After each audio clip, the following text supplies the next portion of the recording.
भक्तमाल कहती है भक्ति भक्त भगवंत गुरु चतुर नाम बपु एक। भक्त और भगवान में भेद नहीं है। और मैं तो कहता हूं कि भक्त भगवान ही भक्त होकर आता है। कृष्ण न मीरा होकर आते तो कौन कृष्ण के निकट जाने का मार्ग बताता। किसी पोथी में इतनी सामर्थ्य नहीं है साहब, किसी पंथ में या किसी ग्रंथ में इतनी सामर्थ्य नहीं है जो उस तक पहुंचने का रास्ता दे दे। कृष्ण की कृपा है, कृष्ण की करुणा है जो मीरा के रूप में प्रकट होती है, मीरा के रूप में इस संसार में आती है और स्वयं तक पहुंचने का मार्ग बताकर चली जाती है। इसीलिए उसके जीवन में जो जो घटा, आप और मैं संसार में आए हैं कर्म के बंधन में बंधे आए हैं। शुभ अशुभ हानि लाभ यश अपयश, ये आपका और मेरा संचित क्रियमाण प्रारब्ध है। लेकिन भक्त जब इस संसार में आता है तो वो कर्म के बंधन में बंधा नहीं आता। भक्त भगवत प्रेरणा से आता है, भक्त भगवत कृपा से आता है। इसलिए उसके जीवन की एक एक घटना, उसके जीवन की एक एक क्रिया, उसके जीवन का प्रत्येक उद्देश्य, उसकी एक एक श्वास, एक एक स्पंदन आपको मालूम पड़ता हो कि आपके और मेरे जैसा है, लेकिन वस्तुतः वो ऐसा होता नहीं। आप और मैं कर्म से नियंत्रित हैं और भक्त भगवत कृपा से नियंत्रित होता है। आप और मैं परतंत्र हैं, बंधे हैं। बंधन दिखाई नहीं पड़ता लेकिन है। भक्त स्वतंत्र आता है। प्रेम का सबसे विलक्षण गुण यही है कि प्रेम आपको स्वतंत्रता प्रदान करता है। वैचारिक स्वतंत्रता, भावनात्मक स्वतंत्रता। किसी पाश्चात्य दार्शनिक ने कहा है कि if you love someone let them go, if they are yours they will come back after roaming all around the world। तो जैसा मैंने निवेदन किया कि भक्त आया है संसार में, कर्म के बंधन में बंधा नहीं आया। एक ही कारण है, भगवान ने भेजा है। किस लिए? आपको और मुझे राह देने के लिए, वो पथ देने के लिए, वो मार्ग देने के लिए। राजस्थान कि वो भूमि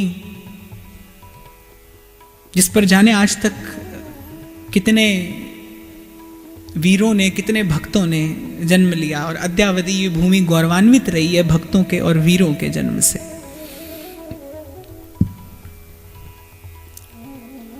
और वहां का एक छोटा सा प्रांत मेवाड़ और उसके निकट एक और भी छोटा सा स्थान मेड़ता। वहां के राजा राव दूदा परम भक्त, परम संत सेवी। भूमि में आम का बीज पड़ता है तो ही आम का फल आता है। भक्ति ही भक्त और भगवान दोनों को संसार में लेकर आती है। परम भक्त थे, परम संत सेवी थे। और भगवत सेवा से भी कहीं गरिमामय, भगवत सेवा से भी कहीं गौरवशाली संत सेवा है, भक्त की सेवा। यदि भगवत कृपा से भक्त संत मिल जाए तो, यद्यपि ये इतना सुलभ नहीं है, पर यदि हो जाए तो भक्त और संत की महिमा, भक्त और संत की सेवा की महिमा भगवत सेवा से कहीं अधिक है। तो बड़े संत सेवी थे राव दूदा।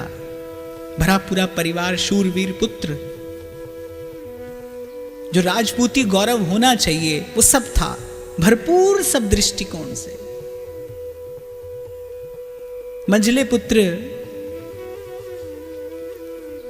कि यहां शरद पूर्णिमा के दिन, मीरा जी का प्राकट्य दिवस बिल्कुल निकट है, आने ही वाला है। शरद पूर्णिमा के दिन मध्याह्न के समय मीरा जी का प्राकट्य हुआ। और वस्तुतः मीरा जी का नाम मीरा नहीं, मीरा का नाम मिहिरा है। सूर्य को हिंदी में मिहिर कहते हैं। जिस समय मीरा जी का प्राकट्य हुआ उस समय मध्याह्न का सूर्य चमक रहा था, इसलिए नाम मिहिरा रखा गया। वो समय के साथ साथ शब्द में, उच्चारण में थोड़ा सा परिवर्तन हुआ और मिहिरा मीरा हो गई, पर मीरा जी का वस्तुतः नाम मिहिरा है। एक तेजस्विनी स्त्री एक साधारण सा वस्त्र ओढ़कर भी अपना आभा मंडल ऐसा निर्मित कर लेती है कि किसी की दृष्टि उठाने की सामर्थ्य नहीं होती उसकी ओर। बिल्कुल ठीक ऐसे भक्त होता है। हो सकता है उसके पास, और मुझे तो ऐसा लगता है भक्तमाल में जितने भक्तों का उदाहरण मैंने देखा है, बहुत कम भक्त आपको ऐसे मिलेंगे जिनको भगवान अत्यधिक संसार देते हो। भक्त को भगवान बहुत संसार नहीं देते, बचा कर रखते हैं, संभाल कर रखते हैं। कबीर कुछ अनुभव करके ही बोलते होंगे कि दुख में सुमिरन सब करें, सुख में करे न कोई। जो सुख में सुमिरन करे तो दुख काहे को होए। सतत श्री कृष्ण का संग सानिध्य सामीप्य प्राप्त करने वाली राजमाता कुंती ने भी कुछ सोचकर मांगा होगा कि प्रभु आप मुझे दुख ही दिए रहना। क्यों? क्योंकि मैंने अपने आप को देख लिया है कि सुख आते ही आप भूलने लगते हैं। जीवन में जैसे ही सुख के क्षण बढ़ते हैं आपका विस्मरण होने लगता है, आपकी विस्मृति होने लगती है। शायद ये एक कटु सा किंतु सत्य अनुभव करके ही कबीर ने कहा होगा, सुख के माथे सिल पड़े, नाम हृदय से जाए, बलिहारी उस दुख के जो पल पल नाम रटा। जीव का स्वभाव है, आपका मेरा स्वभाव है। तो यदि प्रभु को भजन कराना हो तो बहुत अधिक सुख, बहुत अधिक सुविधा प्रभु नहीं देंगे। और प्रारब्ध से यदि मिलेगी, आपके संचित कर्म से यदि आपको संसार का सुख और वैभव मिलेगा, फिर प्रभु कृपा करके सुमति साथ में देंगे, फिर प्रभु कृपा करके सत्संग, सेवा और सुमिरन साथ में देंगे। सिलसिले मार्ग पर फिसलने का भय अधिक होता है, चिकने पत्थर पर फिसलने का भय अधिक है। बजाय पथरीले मार्ग से कोई फिसलता है तो सिलसिले मार्ग पर अधिक फिसलता है। भगवान बहुत अधिक अनुकूलता आने ही नहीं देते। लेकिन यदि भगवान की भक्ति हृदय में है तो समस्त सद्गुण स्वतः आते हैं भक्ति महारानी की सेवा में उपस्थित होने के लिए। बिल्कुल ठीक ऐसा मीरा जी के साथ भी हुआ। मैंने निवेदन किया, फिर करूंगा, कि मीरा जी का जन्म किसी कर्म के बंधन में बंध कर नहीं हुआ। मीरा के रूप में कृष्ण प्रेम अवतरित हुआ है, कृष्ण प्रेम प्रकट हुआ है। इस संसार को प्रेम का उजास देने के लिए, प्रकाश देने के लिए, इस संसार को प्रेम से आलोकित करने के लिए। जब भगवान गीता में कहते हैं ना, तदात्मानं सृजाम्यहम्, कि मैं अपने आत्म स्वरूप का सृजन करता हूं फिर उसे संसार में भेजता हूं, तो ये भक्त हैं, ये भगवान के आत्म स्वरूप हैं। यही आते हैं पुनः पुनः संसार में, और संसार को, संसार की गिरती हुई चेतना को, संसार की मरती हुई चेतना को फिर से एक जीवन दान देकर चले जाते हैं, फिर से ऊर्जान्वित करके चला जाता है जब संत आता है।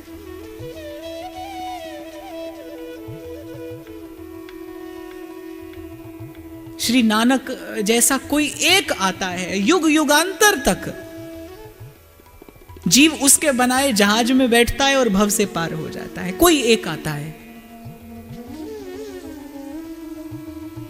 और पूत के पांव पालने में ही दिखाई पड़ते हैं। बिल्कुल ठीक ऐसा ही अपरूप रूप मीरा जी का।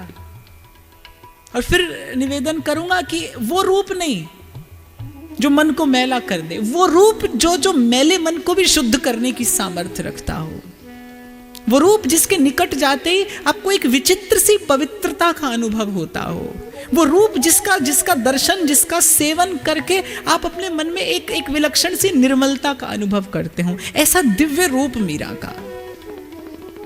लेकिन बाल सुलभ चेष्टा कैसी है मीरा जी की, कि संसार के किसी खेल खिलौने में मन नहीं लगता, कभी खिलौने के साथ नहीं खेलती।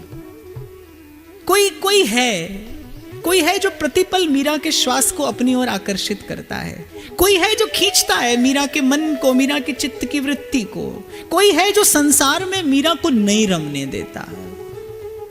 जब हर प्रयत्न के बाद आपका संसार का कार्य विफल होता हो, असफल होता हो, तो समझ जाना कि प्रभु आपको अपने मार्ग पर लेना चाहते हैं। घबराना नहीं। एक बालक को जब ऊंचे हवा में उछाला जाता है तो बालक रोता नहीं, हंस देता है, खिलखिलाता है, किलकारी मारता है। क्यों? क्योंकि वो जानता है कि मुझे संभालने वाला कोई है। ऐसे ही जब जीवन के मार्ग पर बहुत प्रतिकूलता आने लगे, जब जहां आप जाएं वहां असफलता हो, हताशा हो, निराशा हो, तो निराश नहीं होना। ऐसा समझना कि जैसे God has switched off all the lights before throwing a surprise party. कुछ मिलने वाला है आपको।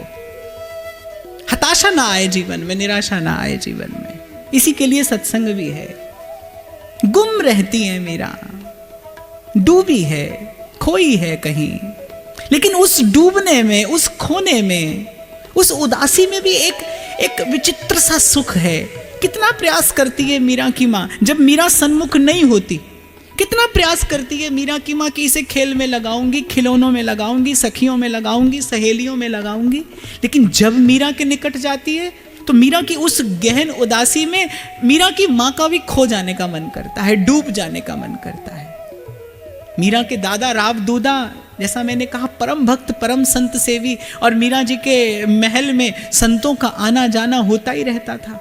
साधु संग मीरा जी को जन्म से मिला, और सबसे बड़ा सत्संग, सबसे बड़ा साधु संग था मीरा के दादा का संग।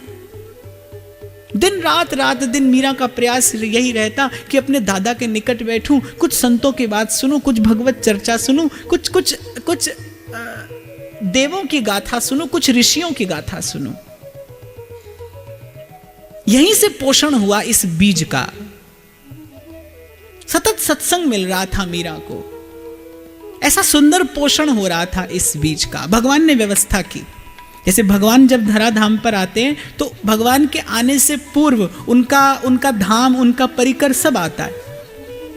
ऐसे ही जब भक्त आता है संसार में तो भक्त के आने से पूर्व प्रकृति सारी तैयारी कर लेती है। भक्त को कब, कहां, किस प्रकार, कौन सी लीला करके प्रभु की लीला में सहयोगी होना है, भगवान की अघटन घटना पटीयसी लीला शक्ति सब संरचना करती है, सब निर्माण कर लेती है। एक बार राव दूदा के मन में इच्छा हुई तीर्थ यात्रा पर जाने की। मीरा ने हठ किया कि मैं भी चलूंगी। डाकोर जी जा रहे थे रणछोड़ राय जी का दर्शन करने, गुजरात में ये स्थान है। मार्ग में मीरा ने चलते चलते एक प्रश्न पूछा कि दाता हुकुम, कुछ दिन पहले महल में एक संत पधारे थे, आप भी बैठे थे, मैं भी बैठी सुन रही थी। उन संत ने रामायण की एक चौपाई गाकर सुनाई थी। कौन सी बेटा, तुम्हें स्मरण है? हाँ, मुझे बिल्कुल ठीक ठीक स्मरण है। उन्होंने कहा था, हरि व्यापक सर्वत्र समाना, प्रेम ते प्रगट हो ही मैं जान। कि भगवान सर्वत्र समान रूप से व्याप्त हैं।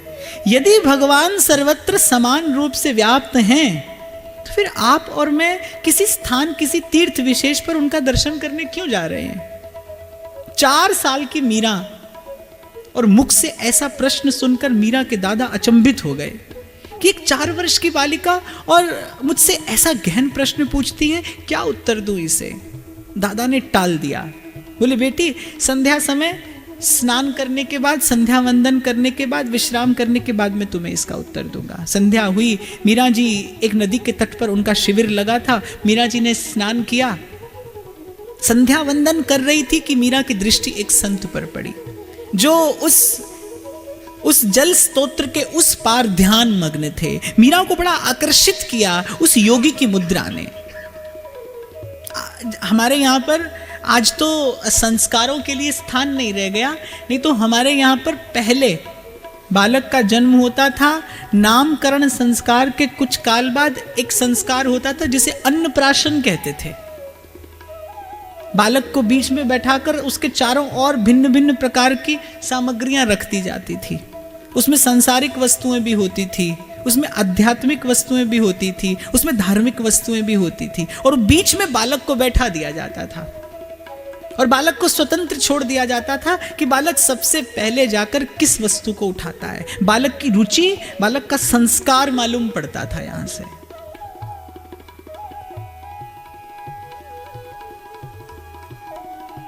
हो सकता है किसी बालक को जन्म लेते ही कोई फिल्मी सितारा आकर्षित करता हो, क्योंकि बालक भी अपने पूर्वकृत संस्कार लेकर आया है। माँ ने जो चिंतन दिया होगा बालक को गर्भ में, बालक वही लेकर तो बाहर आएगा।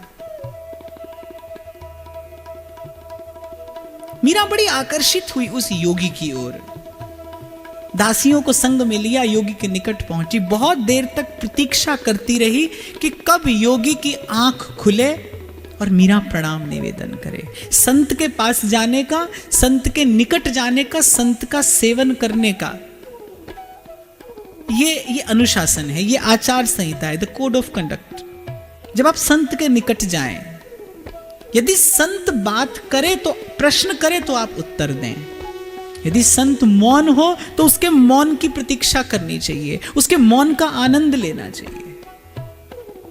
एक घड़ी आधी घड़ी, आदि से भी आध, और तुलसी संगत साध की कटे कोटि अपराध। तुलसी ये कहते हैं संत के संग की महिमा, लेकिन हमारे जीवन में तो कोई परिवर्तन दिखाई नहीं पड़ता, दूर दूर तक दिखाई नहीं पड़ता, जीवन बीत जाता है। मैं एक जीवन की बात करता हूं और कबीर कहते हैं माला फेरे तो जुग भया। खैर,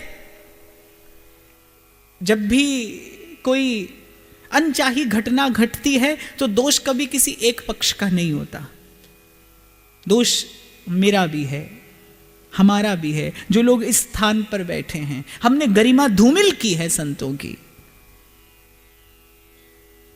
हमने मैला कर दिया है आज संतों के नाम को, उनके स्वरूप को, उनके स्वभाव को हमने धूमिल किया है। मैं ये उत्तरदायित्व अपने ऊपर लेता हूं। लेकिन फिर भी कभी प्रभु अगर अवसर दें संत के संग का, परीक्षा मत करना, मत देखना कि ये संत है या नहीं, क्योंकि इस देश में संत के वेश का भी सम्मान किया जाता है। बैठी रही मीरा। बहुत देर के पश्चात उस योगी की आंखें आधी खुली। देखा एक नन्ही सी बालिका, लेकिन बड़ी तेजस्विनी है। उसकी मृग शावक के समान उन आंखों से प्रेम झलकता है। कोई अद्भुत सा आकर्षण है उस नन्ही सी बालिका में। एक योगी के मन को आकर्षित करती है, इसका मतलब आकर्षण सांसारिक नहीं है, आकर्षण दिव्य है।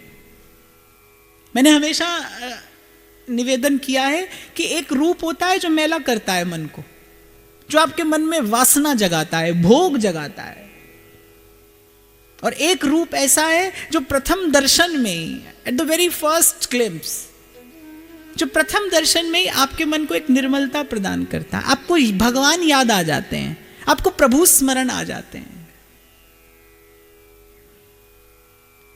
योगी का मन आकर्षित हुआ, माने उस स्वरूप में कोई दिव्यता थी। दर्शन करते ही मीरा ने मन ही मन प्रणाम निवेदन किया। प्रणाम मुख से नहीं कहा, प्रतीक्षा कर रही है कि योगी के मन की स्थिति, योगी की मनोदशा ऐसी हो जाए कि मैं बात करूं तो मैं कुछ चर्चा निवेदन करूं। योगी ने कहा, अपना परिचय दो बेटी। मीरा ने कहा कि मेड़ता के परम संत सेवी राव दूदा के मंझले पुत्र की कन्या होने का गौरव मुझे मिला है। एक 4 साल की बालिका से ऐसा सुंदर और ऐसा सुघड़ परिचय सुन के योगी भी हतप्रभ रह गए। कुछ एक चर्चा मीरा जी से हुई, और हमारे यहाँ एक छोटी सी कहावत कही जाती है कि आपके पूछने पर जो आपके प्रश्न का उत्तर दे वो तो अध्यापक है, टीचर,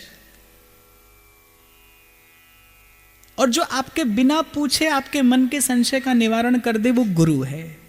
जो आपके मन को पढ़ना जानता हो, जो आपके हाव भाव को पढ़ना जानता हो। जैसे कोई बहुत मजा हुआ गायक हो और उसके सन्मुख कोई नया व्यक्ति गाने के लिए आए, तो वो पूरा गाना सुनने की अपेक्षा नहीं रखता। वो प्रथम स्वर कहां से लगाता है, वो यहीं से मालूम पड़ जाता है कि व्यक्ति गाने में, गान कला में कितना निपुण, कितना प्रवीण है, केवल प्रथम स्वर लगाते ही। मीरा की वो प्रथम चेष्टा, मीरा का वो प्रथम परिचय योगी को हतप्रभ भी कर गया और योगी को प्रसन्न भी कर गया। प्रसन्न हो गए योगी। ऐसा नहीं है कि आपको और मुझे ही संत की आवश्यकता है, संत को भी आवश्यकता है कि वो अपने हृदय की वस्तु को, क्योंकि ये धन ऐसा है, खर्चे ना खूटे, वाको चोर ना लूटे, और दिन दिन बढ़त सवायो।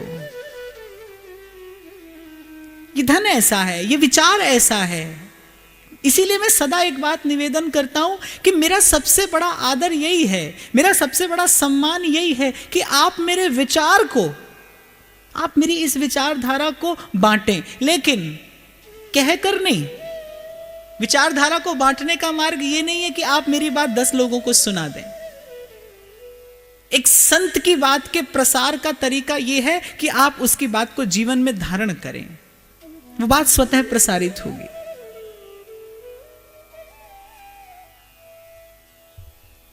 प्रसन्न हो गए योगी। 2-4 बात के बाद उन्होंने जान लिया कि ये कन्या कौन है। इतने में मीरा को ढूंढते ढूंढते राव दूदा आ गए। संत चरणों में साष्टांग प्रणाम निवेदन किया।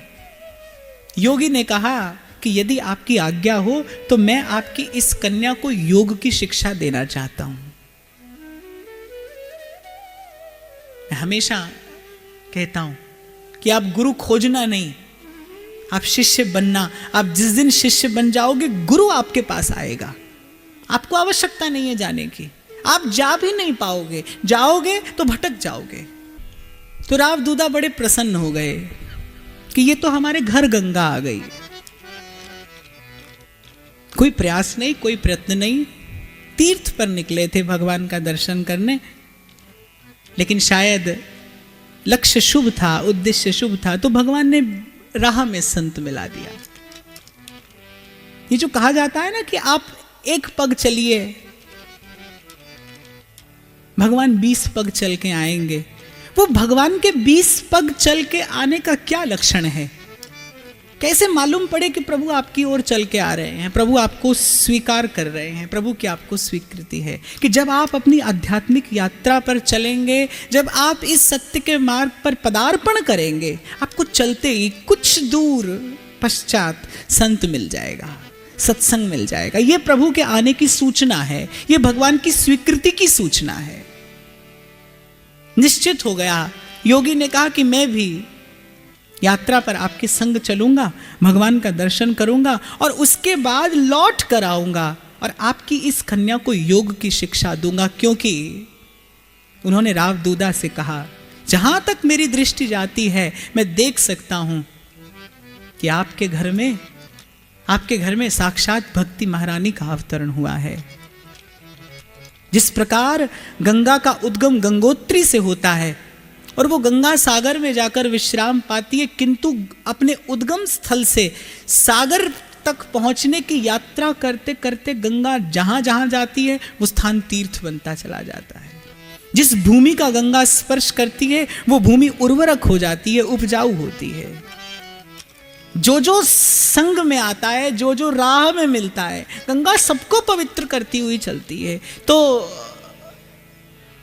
राव दूदा, आपके घर में कोई और नहीं, आपके घर में तो साक्षात भक्ति रूपी मंदाकिनी प्रकट हुई है। ये वो गंगा है, ये जहां जहां जाएगी वो भूमि, वो स्थान, वो व्यक्ति, वो भाव, वो परिवेश कृष्णमय हो जाएगा, भक्तिमय हो जाएगा, भावमय हो जाएगा। आज से पूर्व भी जिसने मीरा को देखा था उसने मीरा का गुणानुवाद ही किया था। राव दूदा बड़े गौरवान्वित होते थे, बड़े प्रसन्न होते थे। अनेक कुलों की भक्ति, ध्यान से सुनना, अनेक कुलों की भक्ति पूर्ण होती है तब जाकर कुल में कोई भक्त पैदा होता है, तब किसी जननी की कोख से कोई भक्त पुत्र उत्पन्न होता है, कोई भक्त कन्या उत्पन्न होती है। अनेक जन्मार्जितम पुण्यम सतर्यति सतर्यति सलोकांस तारयति। और कोई एक ऐसा आता है जो स्वयं भी तरता है, और जो निकट आता है, जो संपर्क में संसर्ग में आता है, जो समीप आता है, वो उसका भी कल्याण करता है। चंदन के वृक्ष जैसा होता है भक्त। जो कुल्हाड़ी काटने जाती है वो कुल्हाड़ी भी उस चंदन की सुवास से सुवासित हो जाती है, महकने लगती है। तीर्थ करके लौटे आते आते उत्तर दे दिया राव दूदा ने मीरा के उस प्रश्न का कि यदि भगवान सर्वत्र समान रूप से परिव्याप्त हैं, फिर तीर्थ पर जाने की क्या आवश्यकता है। तो राव दूदा ने बड़ा सुंदर उत्तर दिया कि पुत्री, तीर्थ पर भगवान के दर्शन करने नहीं जाया जाता। तीर्थ वो स्थान होता है जहां पर प्रेम ते प्रगट हो ही मैं जाना, जहां किसी भक्त की भक्ति से आकर्षित होकर, जहां किसी भक्त के भाव से द्रवीभूत होकर वो निराकार साकार हो जाता है, वो प्रकट हो जाता है, वो प्रत्यक्ष हो जाता है। चर्चा करते करते वापस मेड़ता पहुंचे। मीरा की योग की शिक्षा आरंभ हो गई। आश्चर्यचकित थे वो मीरा के गुरु कि प्रथम दिन जब गुरुदेव ने कहा कि बेटा एक बार आंख बंद करके बताओ क्या दिखाई देता है, आंख बंद करते ही जो ही उन योगी राज ने पूछा कि पुत्री क्या दिखाई पड़ता है, और हतप्रभ रह गए वो उत्तर सुनकर कि कोटि कोटि सूर्यों का प्रकाश है। आंख बहुत देर तक बंद नहीं की जाती, आप आज्ञा करें तो मैं आंख खोल लूं। आश्चर्यचकित रह गए योगी। वहां मीरा की मां को चिंता होने लगी कि अरे मैं तो जन्म से चिंतित हूं कि ऐसी एक कन्या भगवान ने दी, और वो भी ऐसी, ना उसका गुड्डे गुड़ियों में मन लगता है, ना खेल खिलौने में, ना साज श्रृंगार करती है, ना सुंदर वस्त्र का कोई लोभ है, ना सखियों के संग खेलती है, ना घर की बड़ी बूढ़ियों के बीच में बैठकर कोई घर संसार की चर्चा वार्ता करती है। हे प्रभु, ये कैसी कन्या मुझे दे दी। आज बड़ी छोटी सी अवस्था में अगर बालक भजन करने लग जाए ना, तो पड़ोसी सबसे पहले परेशान हो जाता है। ऐसा मेरे जीवन में हुआ, मैं इसलिए आपको बता रहा हूं। मैं भी अपने माता पिता का एकमात्र पुत्र हूं। सांत्वना देने आते थे लोग, समझाने बुझाने के लिए आते थे। अरे ये बालक को किस रास्ते पर डाल दिया, आपका एक एक बालक है। ये संसार की चाल है, ये संसार की गति है, संसार का दृष्टिकोण है, संसार ऐसे ही देखता है। गीध की दूरदृष्टि तो होती है, ध्यान से सुनना। गीध जो होता है उसकी दूरदृष्टि तो होती है, वो बहुत दूर तक तो देख लेता है, लेकिन उसको मोती पड़ा नहीं दिखता, उसको मांस का लोथड़ा ही दिखाई पड़ता है। उसकी दूरदृष्टि तो है, लेकिन उसकी शुद्ध दृष्टि नहीं है। ऐसे हो सकता है संसार का कोई बड़ा बुद्धिमान व्यक्ति आपको बड़े पते की बात बता जाए अपने दृष्टिकोण से, लेकिन वो पता ठीक हो ये कोई जरूरी बात नहीं है। हो सकता है उस पते पर पहुंचते पहुंचते आप अपना सब कुछ खो दें, अपना सब कुछ गवा दें। इसीलिए जब भी अपने आप को कसौटी पे कसने का समय आए तो संत की ही कसौटी पे कसना। ये भगवान की श्रीमुख वाणी है कि महान पुरुष जिस मार्ग पर चल कर गए हैं वही मार्ग चलने योग्य है, वही मार्ग जीवन में धारण करने योग्य है। मीरा की मां को चिंता थी। मां का एक सहज वात्सल्य था मीरा के प्रति कि कल को जब विवाह होगा, कल को जब ये पराये घर जाएगी तो किस प्रकार इसका घर व्यवहार संसार चलेगा। अरे कथा वार्ता सुनती थी, इतना ही बहुत था, और अब इसे कोई साधु बनाना है, इसे कोई जटाधारी बनाना है, जो दाता हुकुम इसे योग की शिक्षा दिला रहे हैं। पर मीरा के दादा राजा थे, सबके सम्माननीय थे, वंदनीय थे, उनके सन्मुख कोई क्या बोले। चौथे दिन उन योगी राज ने बुलाया मीरा के दादा राव दूदा को कि इसकी शिक्षा पूर्ण हुई। राव दूदा आश्चर्य में पड़ गए कि 4 दिन पहले तो आपने आरंभ कराया और 4 दिन में शिक्षा पूर्ण हो गई। बोली इसका उत्तर तो मैं आपको नहीं दे सकता, मैं तो आपको केवल इतना कह सकता हूं कि जो विद्या सीखने के लिए मैंने जन्मों प्रयास किया और कई कठिन क्लेश साधन करने के बाद भी जो मुझसे नहीं बन पड़ा, वो इस कन्या ने 4 दिन में कर लिया।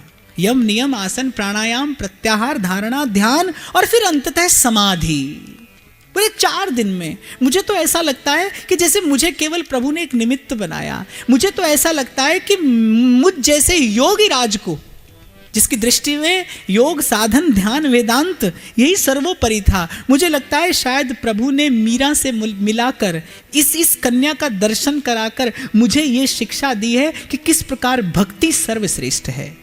एक योगी भक्त हो कोई आवश्यक नहीं है, लेकिन एक भक्त स्वतः सहज स्वभाव से योगी होता ही होता है। जिसके मन चित्त की वृत्तियां युक्त हैं प्रभु के स्मरण से। बड़े प्रसन्न थे मीरा जैसी एक शिष्या पाकर, बड़ा गौरवान्वित अनुभव कर रहे थे। राव दूधा ने बहुत सी भेंट दक्षिणा देनी चाहिए। संत ने कहा कि ऐसा शिष्य पाकर केवल इस जन्म के लिए नहीं, मैं सदा सदा के लिए तृप्त हो गया हूं, अब और कुछ नहीं चाहिए। चल दिए। कुछ काल ऐसे ही व्यतीत हुआ। मीरा अपनी भाव समाधि में मस्त रहती। वृंदावन से कोई संत आ पहुंचे। दर्शन करते करते संतों के लिए सदा द्वार खुला रहता था राव दूधा के महलों का। संत आते थे और मुझे तो लगता है कि संतों के चरणों की रज का ही ये प्रताप था कि उस भूमि पर मीरा जैसा ये कृष्ण प्रेम की सुवास तीनों लोकों में प्रसारित करने वाला ये दिव्य पुष्प उत्पन्न हुआ। ये संतों की चरण रज का प्रताप था। संत सेवा के फलस्वरूप ही संत आ सकता है। हरि रीझे तो मुक्ति दे, हरिजन हरिजन हरिजन। कुछ काल व्यतीत हुआ। वृंदावन की सुमधुर सुवास लिए एक संत आ पहुंचे। द्वार पर खड़े कीर्तन कर रहे थे। राव दूधा ने बुलाया, बैठाया, सम्मान दिया। और बड़ा अद्भुत उन संत का व्यक्तित्व था कि मौन भी बैठते थे तो उनके आसपास बैठने वाले व्यक्ति को मंद मंद स्वर सुनाई पड़ता था। जय जय श्यामा, जय जय श्याम, जय जय श्री वृंदावन धाम।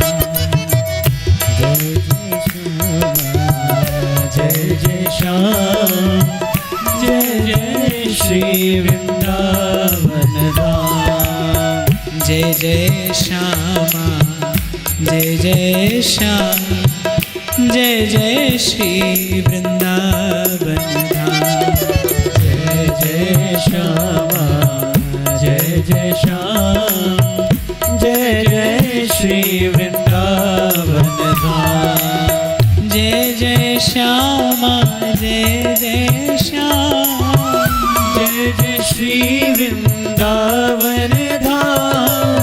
जय जय श्यामा, जय जय श्याम, जय जय श्री वृंदावन धाम। जय जय श्यामा, जय जय श्याम, जय जय श्री वृंदावन धाम। जय जय श्यामा, जय जय श्याम, जय जय श्री वृंदावन धाम। जय जय श्यामा, जय जय श्याम, जय जय श्री वृंदावन धाम। जय जय श्यामा, जय जय श्याम, जय जय श्री वृंदावन धाम। मीरा को खबर पड़ी कि कोई गोविंद, राधा गोविंद, कोई गोविंद राधा माधव के नाम का मधुर मधुर कीर्तन करने वाला। उसकी छटा निराली है, उसका व्यक्तित्व निराला है। उस योगी की गंभीरता कुछ और थी, इस प्रेमी संत की मस्ती कुछ और है।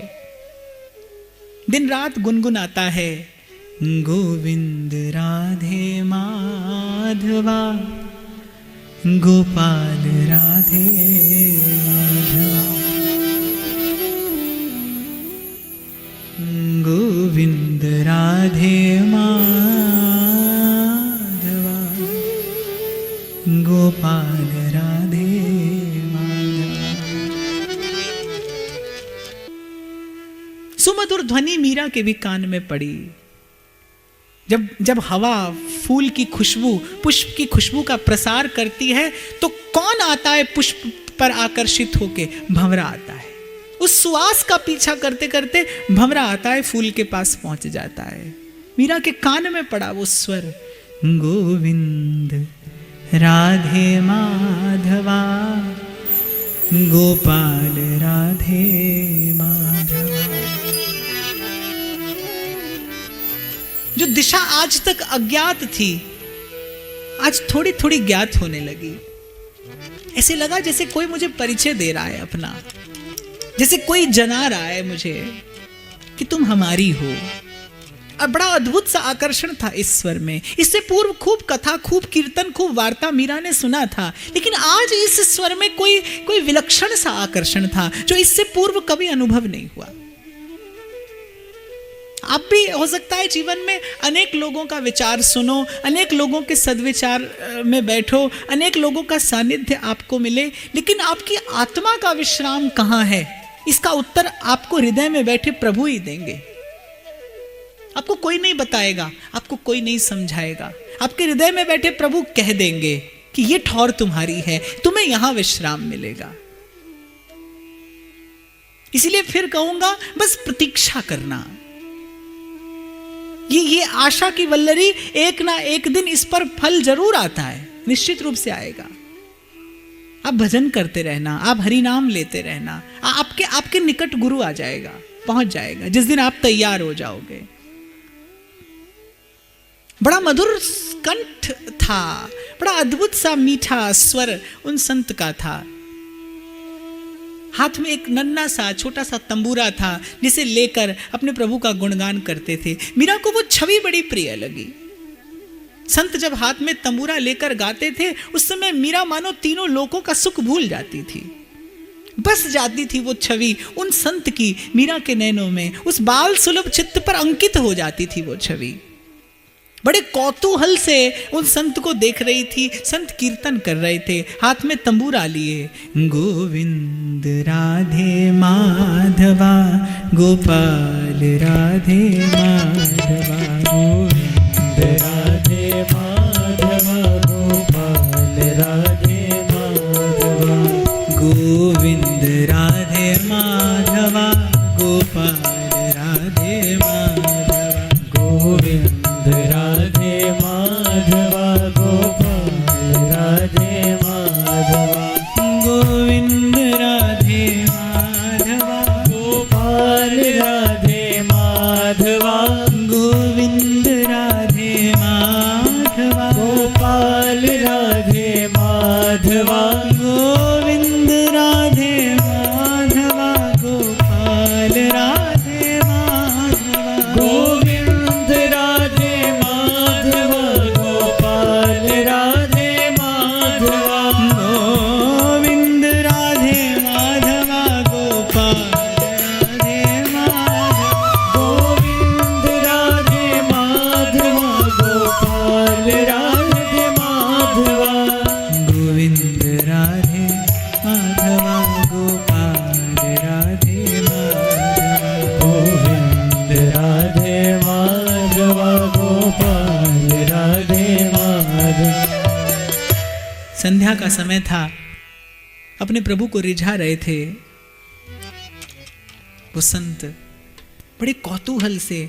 जो आकर्षण उस योगी को उस पद्मासन में बैठी मुद्रा में देखकर मीरा को हुआ था, आज उससे कहीं अधिक आकर्षण था। उस समय मीरा ने अपने मन को थाम रखा था, मर्यादा में थी, एक सभ्य बालिका की भांति बैठी थी।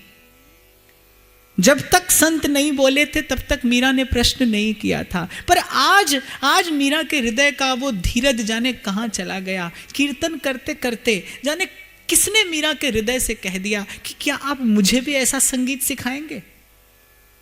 कीर्तन तो बाधित हो गया, लेकिन जब उन संत ने उस नन्ही सी बालिका के नैनों में वो प्रेम की तृषा देखी, वो संत समझ गए भगवत रसिक की बातें रसिक बिना कोई समझ सके ना।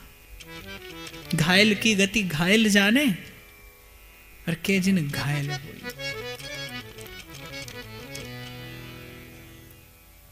संत ने देखा निगाहे फख्र में शान सिकंदरी क्या है। निगाहे फख्र में शान सिकंदरी क्या है, और नजर में शोखी न हो तो फिर दिलवरी क्या है। प्रेम की बात जिह्वा नहीं कहती, प्रेम की बात नैन कहते हैं। प्रेम की बात नैनों से कही जाती है, नैनों से सुनी जाती है।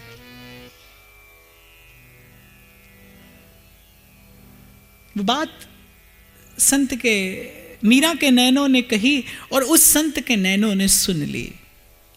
अवश्य सिखाऊंगा बेटी, क्योंकि तुम सर्वतोभावेन योग्य हो इस दिव्य संगीत को सीखने के लिए।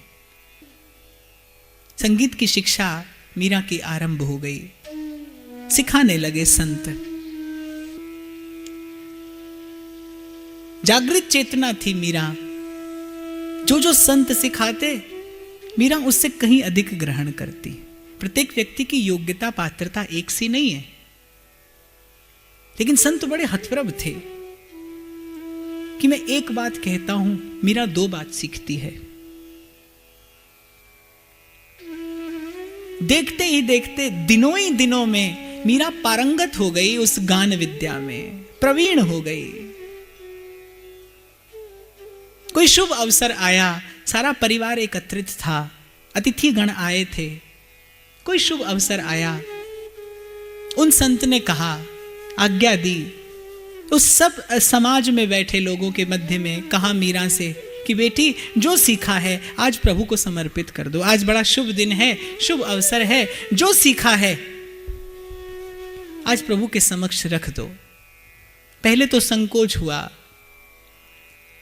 अभी मैंने निवेदन किया ना, भक्त का ये लक्षण है।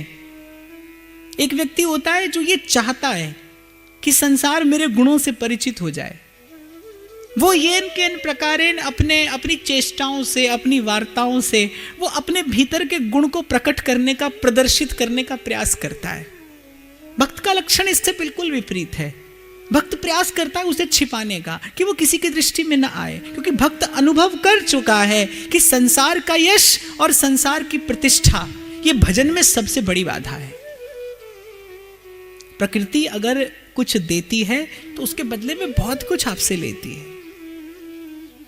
आपने यदि अपना सारा जीवन देकर कोई बहुत बड़ा मान सम्मान, कोई बहुत बड़ी संपत्ति अर्जित की है, तो ये आपकी भूल है, ये आपकी परिभाषा है कि आपने संपत्ति अर्जित की है, आपने सम्मान अर्जित किया है। एक संत के दृष्टिकोण से आकर देखिए, आपने जीवन खोया है। आपने अर्जित नहीं किया, आपने सारा जीवन खो दिया उसके लिए।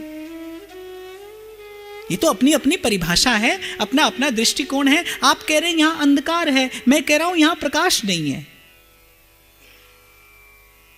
आप कह रहे हैं मैंने संपत्ति अर्जित की है, मैं कहता हूं नहीं, आपने जीवन खोया है।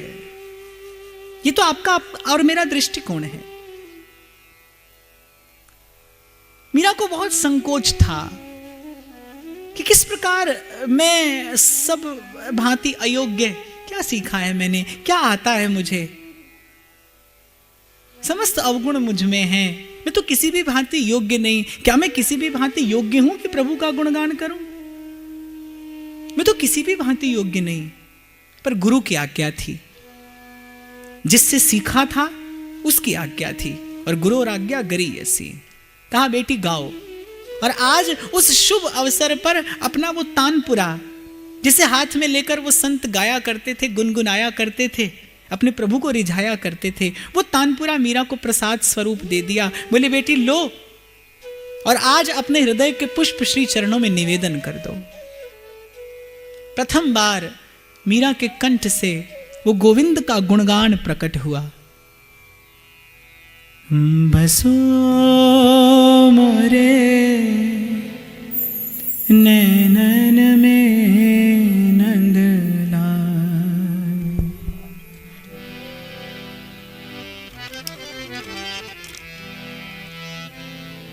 मोहनी मूरत सावरी सूरत, मोहनी मूरत सावरी सूरत, चंचल नैन विशाल, बसो मोरे नैनन में नंदलाल, बसो मोरे नैनन में नंदलाल, मोहनी मूरत सावरी सूरत, मोहनी सूरत सावरी सूरत, चंचल नैन बसो मोरे नैनन में नंदलाल, बसो मोरे नैनन में नंदलाल, बसो मोरे नैनन में नंदलाल, बसो मोरे नैनन में नंदलाल, नैनन में नंदलाल, बसो मोरे नैनन में नंदलाल, बसो मोरे नैनन में नंदलाल।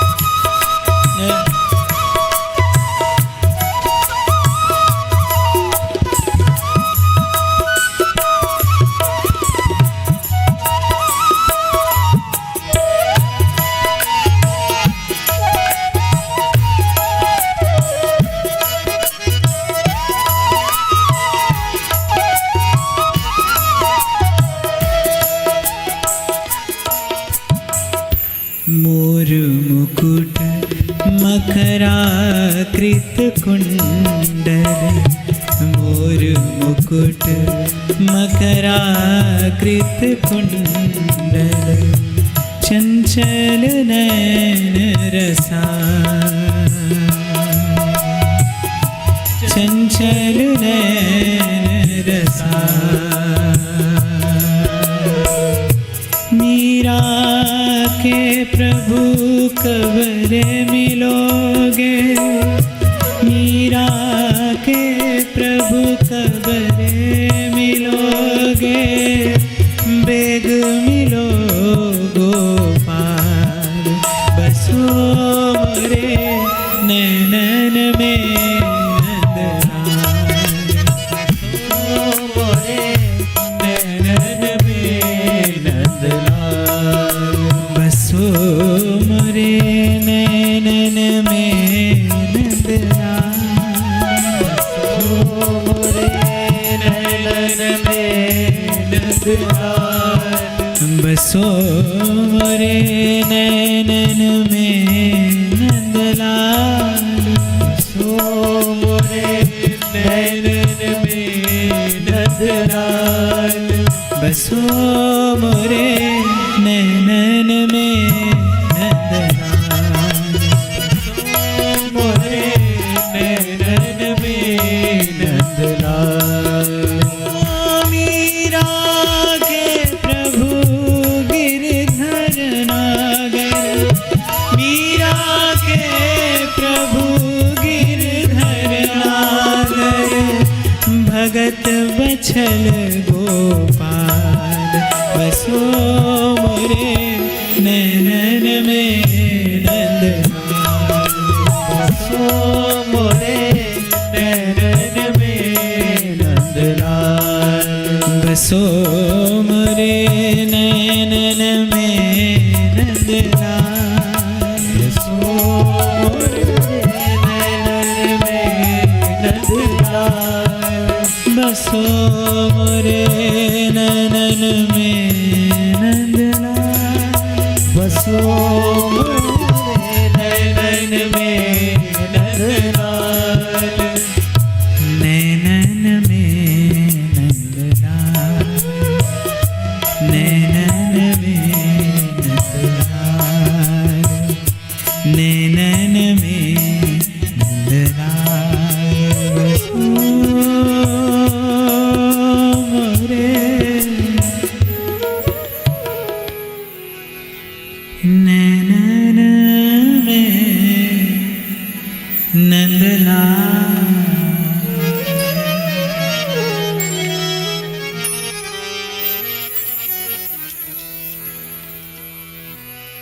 कंठ से जो उत्पन्न होता है उसे स्वर कहते हैं। कंठ से जो उत्पन्न होता है उसे स्वर कहते हैं। हृदय से जो आती है वो ध्वनि है, और आत्मा जिसे गान करती है वो पुकार होती है। उसमें इतनी सामर्थ्य होती है कि वो जड़ता के समस्त आवरणों को भेदती हुई हृदय का स्पर्श करती है। मीरा का ये भावपूरित, ये संत द्वारा प्रसाद रूप में प्राप्त श्री कृष्ण प्रेम की भावना से भावित ये गान पूरा हुआ। मीरा मौन हो गई, और उस समय एक अद्भुत सी नीरवता थी, जैसे प्रत्येक चेतना उस प्रेम सिंधु में डूबकर जड़ हो गई हो। कुछ काल बाद सबकी आंख खुली, सब हतप्रभ थे। शायद प्रशंसा के लिए कोई शब्द उपयुक्त नहीं जान पड़ा राव दूदा को, केवल एक संकेत करके मीरा को अपने निकट बुलाया। गदगद स्वर, रोम रोम पुलकित। विश्वास नहीं हो रहा था राव दूदा को कि क्या मैं सत्य देख रहा हूं, कहीं ये मेरा केवल स्वप्न तो नहीं। क्या मेरे कुल में कोई ऐसी अद्भुत आत्मा, ऐसी दिव्य आत्मा आई है, ऐसी अमल आत्मा आई है? क्या मैं इतना सौभाग्यशाली हूं कि मैं अपने नैनों से, मैं अपनी आंखों से किसी ऐसे परम भक्त का दर्शन कर रहा हूं? भक्ति की महिमा जानते थे, भक्त की महिमा जानते थे। महत्संगस्तु दुर्लभो अगम्यो। आनंदित थे राव दूदा। आज उनके हृदय का आनंद कहते नहीं बनता कि आज अपनी दृष्टि से भक्त का दर्शन किया है। भूल गए कि ये मेरी नन्ही सी मेरी नातिन है, ये मेरे पुत्र की पुत्री है। भक्त का कोई कुल या जाति नहीं होता, ऊंच नीच घर अवतरे पर रहे संत का संत। भक्त भक्त होता है, संत संत होता है।